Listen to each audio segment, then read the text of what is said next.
to New Rockstars. I'm Jessica Clemons, and this is a breakdown for the first full trailer for the third and final season of Marvel Animation's What If, coming to Disney Plus starting December 22nd. There are so many scenes in this trailer and so many animated characters that you might not know which is which, so we're gonna get into it immediately. But before we get into it, make sure to go check out nerdride.shop for the latest and greatest in New Rockstars merch. In honor of the Thunderbolts, we have a new shirt featuring the Red Guardian. There's also some Red Hulk-inspired merch getting ready for Brave New World. I'm also still repping the Agatha All Along Lady Death shirt. This shirt is sick as hell. Go to nerdride.shop to go find out some merch for yourself. All right, let's get into it. The trailer opens with Monica Rambeau and Sam Wilson, aka Captain America. They'll be returning for the Avengers Mech episode, which I'm so excited about. You guys already know that I might get one of these characters tattooed on me. We saw this tidbit in the Disney look ahead. They also shared a photo of them in their suits on Twitter. We get the signature What If transition in space. It's sad to see the differences between seasons. They started with this bold shaded red and white font and a reddish looking Milky Way. Then we went to a red text, very Christmassy font because the second season came out around Christmas and the trailer was very holiday themed. However, the Milky Way was still there, just blue this time. And now in the final season, we get white text with the same Milky Way and we're back, baby. Next, we get our first look at White Vision in some sort of metallic hallway. He's phasing through the walls. He seems to be the big bad of this season and we'll be seeing a lot more of him as the trailer continues. Notice too that his eyes are still glowing blue. In WandaVision, when Vision restored White Vision's memory, his eyes changed from blue to Vision's much more human eyes. But I think this White Vision never got the memory restored, leaving him as the weapon Sword created. I like that this season already features a lot of new players. The first and second season really focused on the core Avengers, even if they were slightly different versions of themselves. This one shows the new players who should be featured in the greater MCU soon. We get a brief shot of Nebula flanked by Korg and Groot. This looks like the same team we saw in season 2, What If Nebula joined the Nova Corps? That's where she teamed up with Korg, Groot, along with Howard the Duck and Meek to bring down the shield surrounding Xandar. If this is the case, Nebula should have Yondu's mohawk and arrow, but we don't really see it at the top of her head because it's cut off. But judging by how strapped Groot and Korg are, they definitely look like the same team. We get our first look at Riri Williams, aka Ironheart, aka my baby. We see a lot of her in this trailer, but her suit here differs greatly from the sleek white one we see later. She also seems to be chased by maybe a red-eyed Ultron robot, or maybe just the bad Iron Man Iron Legions. I wonder if this could be titled like What If Ironheart Made Ultron, or as we'll see some evidence of later, What If Ironheart Inherited Stark Industries. Then we see the Winter Soldier and Red Guardian team up, and I spoke about this episode in my What If breakdown. It was originally developed as part of season 2, but got moved to season 3. It was written by the past What If head writer AC Bradley. In the clip released late last year, a young Red Guardian and Winter Soldier are in an altercation with Dr. Foster. Given the time, I wonder if this is anything to do with Project Pegasus, which took place in a facility in the Mojave Desert. Oh, maybe the same desert. Since they are both Russian agents at this time, I wonder if this episode could be what if the Winter Soldier and Red Guardian were assigned the same mission, perhaps to infiltrate Pegasus. This also wouldn't necessarily answer the question of when Winter Soldier and Red Guardian cross paths, but would show us an opportunity where they did, since their backgrounds are very similar and close. Or maybe since this is about super soldiers, maybe this episode could be titled What If Super Soldiers Were Wanted Men? This might be more likely as Bucky talks a lot in these clips and the Winter Soldier never talks much when under orders. Then we get a rather splendid looking Agatha rocking the all gold drip. Her headdress also looks a lot like Rapu's, the god that Gore killed in the opening of Thor Love and Thunder, but I think that's probably just a coincidence. According to an interview with Brad Winderbaum about Agatha appearing in What If season 3, he alluded that her episode would be a musical themed one with a big number, so this must be part of that act. The Watcher looms over some trees at sunset, and it's kind of hard to make out the setting since it's just one singular tree there. However, the Watcher does peek his little big head out at the beginning of almost every episode, if not all episodes, so he's probably just introducing a new story. The next shot is super fun and shows Shang-Chi and Haley Steinfeld's Hawkeye working together in the Wild West. We see a lot of these two going throughout the trailer. There are a few funny details about this pairing in the setting. For one, Haley Steinfeld got her like breakthrough in the Western film True Grit back in 2010, so this is something of like a homecoming for her. Then Shang-Chi's best friend is named Katie in the movie, and she's a budding archer. Now he's paired with Kate Bishop, who is quite literally a skilled budding archer, though this time she seems to be a gunslinger instead. I'm not sure what the title of this episode could be or what it would be, but it might be something like What If Shang-Chi was born in the 1800s? This doesn't fully explain Kate Bishop's presence though. Also,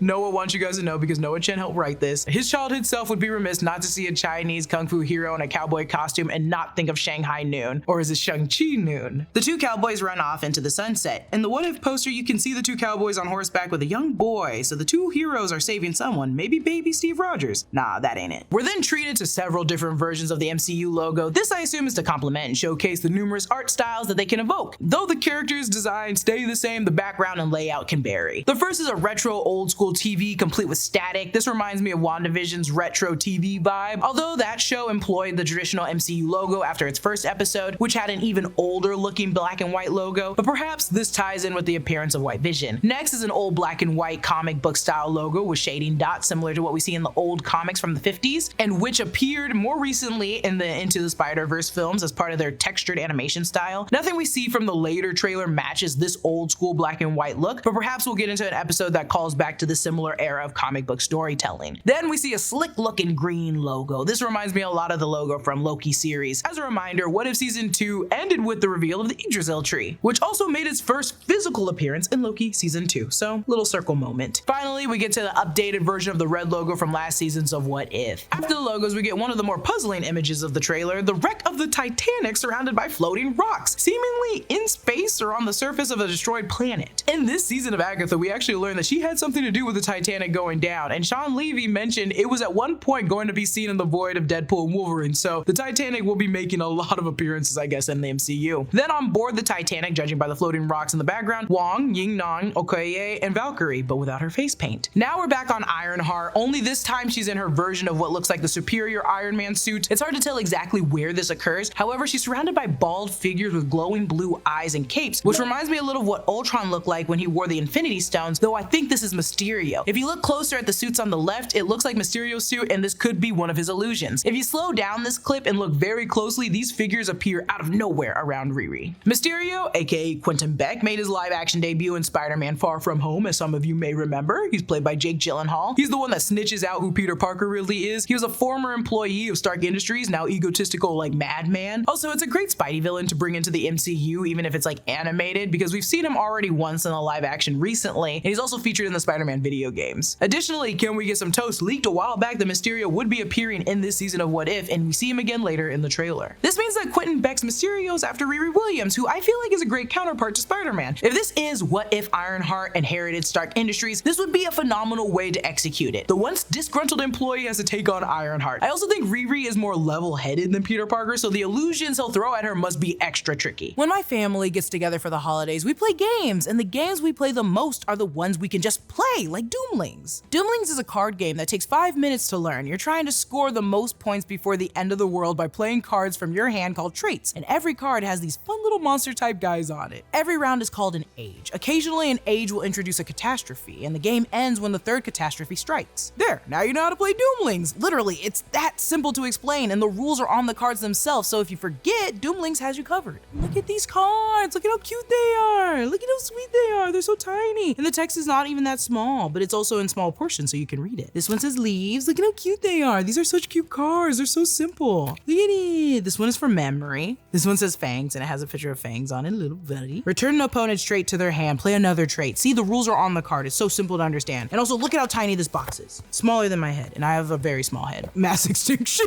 this one is insane card to have. It's so fun. I started playing it with my friends over the summer, and I'm so excited to show it to my family. The whole game is small enough to toss into a carry-on without losing any space, making it perfect for a Thanksgiving weekend add-on. You can get Doomlings in retail stores like Walmart or Target, but if you can scan the QR code or click the link in the description and use code Rockstars20, you'll get 20% off your order at doomlings.com. Next, we see Okoye covered in glowing armor stabbing at White Vision. You can tell it's Okoye because she's using the signature Dormammu spear and the beads on her bracelet. However, the suit differs greatly from the one that we saw in Wakanda Forever, the blue one. We actually see Wong creating this armor a few seconds later in the trailer. We then get another glimpse of Shang-Chi still in his cowboy outfit as he dives through a spiraling rope. I think he's just fighting off his sister, who we saw training with the rope knife in the Shang-Chi movie. It's hard to tell from the lighting, but it could be snowing in this scene, which would be pretty stark contrast to the desert location we saw him in earlier. It could just be sand covering the ground and sand particles in the air being kicked up by the rope, but if it is snowing, this might occur in the Ten Rings headquarters. Next, we see Agent Coulson again, and Nick Fury is also there, I guess. They teleport into a snowy mountain range, flanked by two other soldiers who appear to be Skrulls, and it kind of just feels like Nick Fury's story will only be included if it has a Skrull in it. Next, we get a close-up of Ironheart as her eyes start to close. We know it's Ironheart because we see her mask lines up with what we saw earlier in the trailer. Then we get Western Kate Bishop again. Then we get a close-up of this man with big glowing eyes and monster brows. This man has been very hard to place. Based on the shape of his eyebrows, he looks similar to the Collector that we saw in What If T'Challa became Star-Lord, except the black eyebrows instead of white. The facial scarring doesn't quite add up, though my out of left field pick is that this could be the leader who we start to see transform way back in in the Incredible Hulk and is set to return in the MCU Captain America Brave New World. This also could just be someone very new. This is the part where I was talking about where it's hard to define which character is which because the designs are kind of tricky. Then Agatha Harkness says it's showtime, and then we see Kingo in the background. I think this also could just be one big musical number about the entirety of Marvel. We already have Rogers the musical. This could be something similar to that. Next up, we see Howard the Duck and Darcy. They appear to be stealing the Grandmaster's ship, which we saw in Thor Ragnarok, and if you look at the steering mechanism of the ships, they match. As a reminder, Darcy and Howard are married. We saw their wedding during Thor's party in What If Thor Was an Only Child. Funnily enough, Howard says, "I'm a duck. I was born to fly." But many breeds of ducks actually can't fly. They lost their ability to, so is that funny or just sad? Next up is the return of Dormammu. We also get Caecilius later, so there's definitely some Doctor Strange 1 energy this season. Then we see what I think is Zeus from Thor Love and Thunder. He even has that lightning bolt. He looks a lot like Marvel Jesus, so sorry, Deadpool, that's not you anymore. There were rumors that there would be a continuation of What If Thor Was an Only Child, which fits with the Howard and Darcy appearance, and this also may fit with the Zeus appearance as well. Then we cut to Moon Knight driving his mech, and you can see the schematics for it in the HUD. Then we cut to Ironheart in this wreckage of a planet. Following Ironheart throughout this trailer, this looks like it could be Ironheart that's facing Mysterio, so this could be an illusion by Mysterio, and in the background you can see some sort of skyline. Whether it's New York or Chicago is still up in the air, seeing as, you know, Riri's from Chi-Town, though this scene is very similar to Strange Supreme losing his universe when holding Christine. Then it cuts to a ringed planet exploding, possibly Saturn. It doesn't look like a celestial emergence though. Then we get a perfect V formation for the new Avengers, my Avengers. The Avengers Mech episode is confirmed titled Go Avengers Heroes of the Gamma War. You guys don't understand how excited I am for this episode, and I forgot that in season 1 episode 6 What If Killmonger Rescued Tony Stark, Killmonger mentions loving anime and assisted in making the model for an automated combat drone, which Tony comments on it being a Gundam model. Worst case scenario, we'll end up with the world's most expensive Gundam model. Funny enough, Michael B. Jordan also loves anime. Then we see a closer look at the Moon Knight mech with Bucky's mech on the left and Shuri on the right. They're forming above the city, though in the Marvel Studios look ahead, we'll see Sam's mech suit fighting in the snow, so don't expect them to be in one location. When they start to combine their suits, we see Red Guardian and Melina inside their mech suits sharing the chest plate, which is so funny because they hate each other.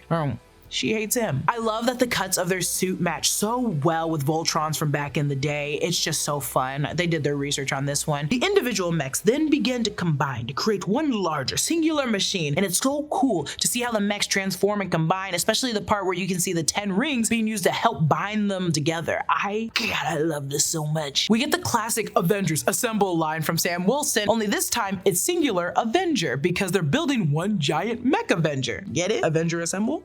We also get this classic shot of all the mech pilots on the screen at the same time. God, yeah, gotta love it. We see the fully formed Avenger mech twirling its bladed weapon, ready to tear up some kaijus. This weapon is linked with Moon Knight, hence the crescent shape, but also a reminder that Khonshu has a staff that has the same shape as well. Also in the background, you can see the kaijus he's been just whipping away. These kaijus were shown at D23, and I theorized it would be some sort of Hulk-like monster from the trailer descriptions, but they indeed look like the monster that resembles Giganto from the Fantastic Four comics. Next, we transition to a story set in the Old West with Shang-Chi sporting a cowboy hat, using his fighting skills to take down some buckaroos. We get a little tease of the action Red Guardian and Winter Soldier are going to get into during their Las Vegas adventure. We assumed they were going to go to Las Vegas, but absolutely it's confirmed now with that view in the penthouse. Bucky uses his metal arm to block bullets shot by a bald gentleman in a robe. I straight up joked that this could have been Obadiah Stane. It might be. I also simply said that because the man's bald, but it could be anyone, but definitely someone with a lot of money since they're in the penthouse. Bucky uses Red Guardian's shield to take out the bad guy, and I love any time they have Bucky using a shield as a defense mechanism. I love when he used Captain America's. Then we jump to Riri again, who I still believe is in Mysterio's illusion, because why else would these explosions just disintegrate like particles? We're in the Field of Reeds, the paradise that comes after the Duat or afterlife that we saw in Moon Knight. Similar to the one Teruet was piloting with Mark Spector on it, but someone has set up surface-to-air missile launchers in the Field of Reeds. Ironheart and Okoye dodge incoming fire, red-eyed robotic drones, probably controlled by Ultron, though I assume this is still Tony's Iron Legion. We see the Iron Legion, or what I think is the Iron Legion later, with White Vision, and they could be infiltrating or invading Mysterio's illusion. Okoye shoots back with an anti-aircraft cannon they mounted on the flying boat. We see a large blue explosion in space that creates the Avengers A symbol, then cut to Agatha Harkness looming over Earth in a purple spectral form. Check out the designs on her outfit. Very similar to the celestial patterns we saw in the Eternals. This and the scene I mentioned earlier, I believe, are linked to Agatha becoming a celestial in this big musical number, which could possibly signify Agatha sucked the power powers out of the Celestial and became one too. That would just be awesome. We get a quick shot of Caecilius, who we haven't seen since Doctor Strange back in 2016, still wielding his Sith daggers, and Yondu complete with his large arrow controlling Finn. And then we cut to Hulk getting blasted by what I can only assume is some green gamma radiation. Then Uatu and some other heroes see 3 other Watchers as one of them proclaims, "This is where your story ends." Based on their ominous demeanor and the distorted voices of the lead Watcher, this is where your story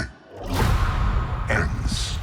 I'm wondering if Ultravision has found a way to corrupt these Watchers in some capacity. It looks like they're speaking to maybe Peggy and another person who might be Uatu. I did mention in my last What If video, Uatu caring for people he's been watching will probably play a more significant part in this season. Still, of course, everything comes with consequences, and I'm sure breaking his oath will finally come with bigger problems. This will probably be the major through line that carries into the finale, and this scene is probably linked to that. In an empty room, cables are attached to who I think again is Mysterio. I also like how he's straight up just chilling like that guy in Jujutsu Kaisen. Then we jump to a cut of Sam Wilson with his Captain America mech suit. He's off the shore of an island. Cut to White Vision and a bunch of other Stark robots. Again, this is the Iron Legion I'm talking about. We haven't really talked about what White Vision might be playing at here. We already got a bad Ultra Vision storyline in What If, so I don't think it's that. I'm assuming this White Vision succeeded in WandaVision, but never gained the humanity that 616 White Vision gained from regular Vision. I hope me saying Vision that many times didn't confuse you. So this one probably needs to neutralize all magical or superpowered beings, and I think he probably succeeded, which is why we only see him and like the 4 people attacking him earlier. I will add, White Vision was simply conquered using the ship of Theseus logic. Like the bad Santa in Futurama, I think you can defeat White Vision with just another logical paradox. So give him an unsolvable Rubik's Cube or something and I'm sure they'll win. We then get another close-up glimpse at Cowboy Shang-Chi, and then who I think is Kingo in the musical number for Agatha. I love that the design is silhouetted by Arishem. Also, hello, we get Arishem. I think in front of Arishem is Kingo and Agatha. And again, this speaks to what I said earlier, which might introduce Agatha becoming an Eternal, a Celestial, or something bigger. Then it tells us 8 episodes left, and I thought it was 9, but also each season went from original 10 to 9 and now 8, so they're shortchanging us. We see Kahorti, Captain Carter, and Natasha Lyonne's character Byrdie. Byrdie is an original character created for the MCU, and with her organic wings, it seems to be modeled after Falcon from the comics. Also, this scene makes it look like they're all flying, but as we know, Captain Carter cannot fly, but she can indeed launch herself off people and things, hence her stance and position. She's launched off something with her left leg. Returning to the Falcon of it all, Byrdie flies around these flailing tentacles like Sam Wilson flies over the ocean, evading bullets and bombs in the Brave New World trailer. We'll see a better view of this tentacle monster in the trailer later, which is a reoccurring theme in Marvel's What If, and I'd be amiss not to call out the obvious. Red Skull summoned who I assume is the same tentacle monster in season 1, episode 1 of What If, leaving it up to Peggy to defeat it. Then it leaves her coming out in the future with all its loose tentacles. Then evil Doctor Strange summoned it, which I assume is the same tentacle monster, and this was in season 1, episode 4. Now the creature is back again, and many of the internet alluded to this during season 1, saying that this could be Shumagorath. Shumagorath in the comics is an alien monster creature thing that rules over hundreds of dimensions but lives in his own chaos dimension. He is part of an ancient race called the Old Ones, and these things can literally conquer dimensions. They ruled Earth millions of years ago and literally ate us. Throughout the comics, you can see Shumagorath looking to return to Earth and fighting Doctor Strange at times. I'd argue that Shumagorath is a Watcher level threat, so allowing Kahorti and Peggy to come back together one last time to defeat a significant threat like this one makes complete sense. The trailer tells us we have one final watch, then the Watcher appears before smoke. He narrates, with some mysteries, the only answer is what if. He then zaps out of his standard cloak into his armor. He uses the same transition when he fights Ultron to acquire his suit. The animation is done the same way, flashing between color to black and white particles. Then we get some super quick last minute looks at everyone. Caecilius, who we remember from Doctor Strange. I think this is Bruce Banner. We know Hulk is making an appearance this season as well. I thought that this was Big Bad Vision like the first season. The eyes are very similar to Ultravision. However, some of you on the internet have told us it's Apocalypse, and I can't agree more. The neck and framing of the head are like spot on. Also, if you already have Oscar Isaac returning from Moon Knight, might as well ask him to do Apocalypse. Peggy Carter, then we got Wong, Kingo with a bunch of men in beards. I think these are just supposed to be other Kingos for their big musical number, because in the A on the What If poster, you can see them forming a pyramid under Kingo, and their outfits also resemble Kingo's OG one from Eternals. Kate Bishop being held up by a bunch of guns. This scene is actually interesting because if you look to the left, this man is in white white with a mask, and it kind of resembles Western Ghost Rider, aka Carter Slade. On the right, we see a triangle-like pattern. It also could just be the shadows in the animation, but it reminds me of Black Panther's suit, maybe a Western Black Panther, which would be insane. I would love that. We get Sam Wilson, then lastly the Watcher, but not our Watcher. This one has a butt chin, and I'm fairly sure that's a white man. Regardless, this big brain and eye explodes into a lens flare into the What If logo right off the F. Traditional. Then we end the trailer with Cohorty and Peggy, and Cohorty saying, maybe it's time we call in some help. Lightning sounds, clouds depart, and we see Storm wielding Mjolnir. And this show is so back. I'm eating so well. Between the Avengers and mecha suits and Storm with Mjolnir,